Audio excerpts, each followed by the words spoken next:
వినాయక చవితులు వస్తాయా? ఎక్కడ్రా? ఇంగ్లీష్ నెలలో ఒక వినాయక చవితి, తెలుగు నెలలో ఒక వినాయక చవితి. ఇంగ్లీష్ నెలలో తెలుగు నెలలో సపరేట్ చేసుకోం, రెండు ఒకేసారి జరుపుకుంటాం. ఇంగ్లీష్ నెలలో అయితే ఆగస్ట్ సెప్టెంబర్ లో వస్తుంది, తెలుగు నెలలో అయితే భాద్రపద మాసం శుక్లపక్షం చవితి రోజు జరుపుకుంటాం. భద్రంగా బతకాలా? అదేమి నెల అయినా భద్రంగా బతికేది కాదు, భాద్రపద మాసం అది మన తెలుగు నెల. ఓహో, ఇంగ్లీష్ లో 12 నెలలు ఉన్నట్టే తెలుగులో కూడా 12 నెలలు ఉంటాయి. ఏంది నాయన అదే? చైత్రము, వైశాఖము, జ్యేష్ఠము, ఆషాఢము, శ్రావణము, భాద్రపదము, అశ్వేజము, కార్తీకము, మార్గశిరము, పుష్యమి, మాఘము, పాల్గొనము. ఈ విధంగా తెలుగులో కూడా 12 నెలలు ఉంటాయి. ఓహో, మళ్ళీ ఏదో శుక్లపక్షి అదేదో అన్నేవా?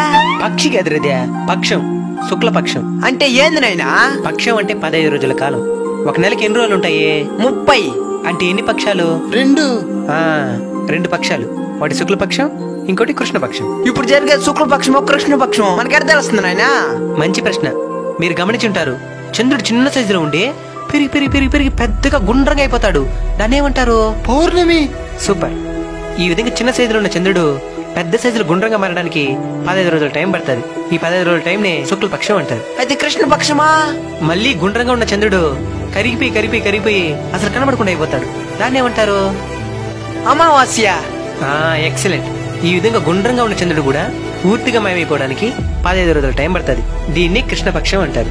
ఓహో, అయితే లాస్ట్ లో ఆడోళ్ళు తిట్టుకుంటారే నా సవిత అని, ఆ విధంగా చెప్పినవే ఏందది? ఓ నాయనా, అది సవితి కదరా, చవితి. అంటే? చవితి అంటే 4వ తేదీ అని అర్థం. ఇంగ్లీష్ లో తేదీలు ఉంటాయి కదా, వాటిని తెలుగులో తిథులు అని అంటారు. ఒక పక్షానికి 15 రోజులు ఉంటాయి కదా, ఈ 15 రోజులకి 15 పేర్లు ఉంటాయి. ఏంది? పాడ్యమి, విధియ, తదియ, చవితి, పంచమి, షష్ఠి, సప్తమి, అష్టమి, నవమి, దశమి, ఏకాదశి, ద్వాదశి, త్రయోదశి, చతుర్దశి, పౌర్ణమి లేదా అమావాస్య.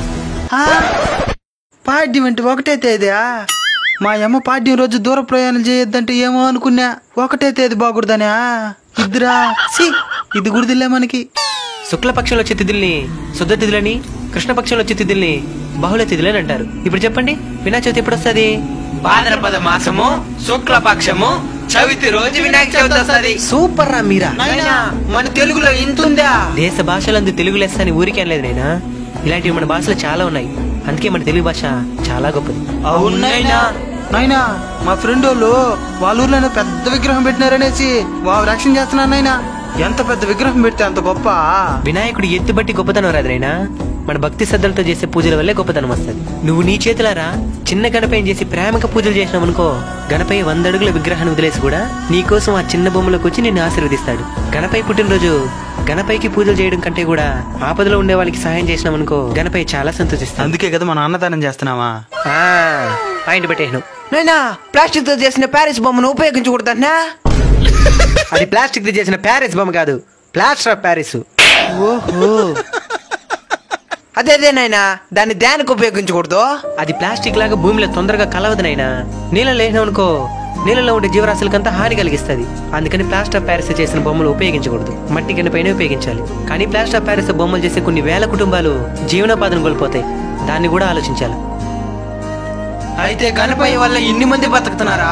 అవునైనా, బొమ్మలు అమ్మే వాళ్ళు, మైక్ సెట్ వాళ్ళు, లైట్ సెట్టింగ్ వాళ్ళు, ట్రాన్స్పోర్ట్ వాళ్ళు, రంగులు బొమ్మలు బట్టలు అమ్మే వాళ్ళు, ఈ విధంగా లక్షలాది మందికి జీవనోపాధిని కల్పిస్తున్నాడు గణపయ్య. అవునైనా, మరి ఇంత గొప్ప గణపయ్య ముందు చాలా మంది డబుల్ మీనింగ్ పాటలకు డాన్స్ చేస్తున్నారు నాయనా. చాలా మంది తాగేసి కూడా ఆడుతున్నారు నాయనా. అసలు తాగడమే తప్పు, అలాంటిది తాగేసి భగవంతుని సన్నిధిలోకి రావడం ఇంకా తప్పు. డబుల్ మీనింగ్ పాటలకి మీరు సంతోషిస్తారేమో, గణపయ్య సంతోషించడు. అయినా మనం తాగడానికి వినాయక చవితి కాకుండా ఇంకా చాలా రోజులున్నాయి. అంతగా డబుల్ మీనింగ్ పాటలకే డాన్స్ చేయాలనిపించినప్పుడు మనకి మన ఇల్లుంది, అలానే ప్రైవేట్ ప్లేస్లు ఎన్నో ఉన్నాయి. అంతేగాని తాగేసి వచ్చి దైవ సన్నిధిలో ఆడడం చాలా తప్పు. ఆల్రెడీ చాలా మంది మన సనాతన ధర్మం ఎప్పుడెప్పుడు నాశనం అయిపోతుందా అని ఎదురు చూస్తా ఉన్నారు. అలాంటి వారికి మనం చేసే ఈ పనులన్నీ ఆయుధాలుగా మారిపోతాయి. తాగేసి గుడి దగ్గర ఆడడమే మీ సంప్రదాయం అని ప్రశ్నిస్తారు. దానికి మన దగ్గర సమాధానం ఉండదు. మనం ఈ రోజు ఉంటాం, రేపు పోతాం. మన సనాతన ధర్మం 1000 సంవత్సరాల చరిత్ర కలిగింది. దానికి ముప్పు కలిగించే పని మనం ఏ రోజు చేయకూడదు. అయినా ఇప్పుడు కాకపోతే వినాయక చవితి ఈ విధంగా జరుగుతూ ఉంది. కొన్నేళ్ల క్రితం వినాయక చవితి అంటే భక్తి శ్రద్ధలతో కూడిన పూజలు, భజనలు, అన్నదానాలు. మనకి నిజంగానే ఆడాలనిపిస్తే సినిమా పాటలోనే మంచి బీటున్న దేవుడి పాటలు ఎన్నో ఉన్నాయి. అట్నే డ్రమ్స్ మ్యూజిక్లు ఎన్నో యూట్యూబ్లో అవైలబుల్గా ఉన్నాయి. వాటికి ఆనందంగా గణపయ్య ముందే ఆడదాం. గణపయ్య ఆనందిస్తాడు, మనము ఆనందిస్తాం. అంతేగాని ఇలా తాగేసి వచ్చి ఆడడం, డబుల్ మీనింగ్ పాటలు చాలా తప్పు. దీనివల్ల భవిష్యత్తులో చాలా అనర్థాన్ని ఎదుర్కోవాల్సి వస్తుంది. కాబట్టి దయచేసి అర్థం చేసుకోండి. ఈ వీడియోని వీలైనంత మందికి షేర్ చేయండి. వ్యూస్ కోసం కాదు, కొంతమంది అయినా మారుతారనే ఆశ. మీరు కూడా మీ కుటుంబ సభ్యులకి, స్నేహితులకి అర్థమయ్యేటట్లు వివరించండి. అవును, మీకు వినాయక చవితి శుభాకాంక్షలు చెప్పడమే మర్చిపోయాను. అన్బీటబుల్ కల్చర్ కుటుంబ సభ్యులందరికీ వినాయక చవితి శుభాకాంక్షలు. మంచి ఇన్ఫర్మేషన్ వీడియో అందరికి షేర్ చేయండి. జై హింద్.